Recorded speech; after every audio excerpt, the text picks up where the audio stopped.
ಸುಖವನ್ನೇ ನೀಡೆಂದು ಎಂದು ಬೇಡೆನು ನಾನು ರಾಘವೇಂದ್ರ. ಸುಖವನ್ನೇ ನೀಡೆಂದು ಎಂದು ಬೇಡೆನು ನಾನು ರಾಘವೇಂದ್ರ.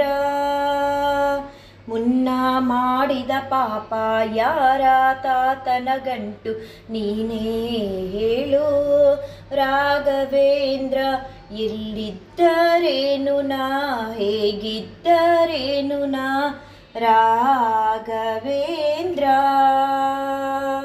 ನಿನ್ನಲ್ಲಿ ಶರಣಾಗಿ ನೀ ನನ್ನ ಉಸಿರಾಗಿ ಬಾಳಿದರೆ ಸಾಕು ರಾಘವೇಂದ್ರ. ಹಾಲಲ್ಲಾದರೂ ಹಾಕು ನೀರಲ್ಲಾದರೂ ಹಾಕು ರಾಘವೇಂದ್ರ.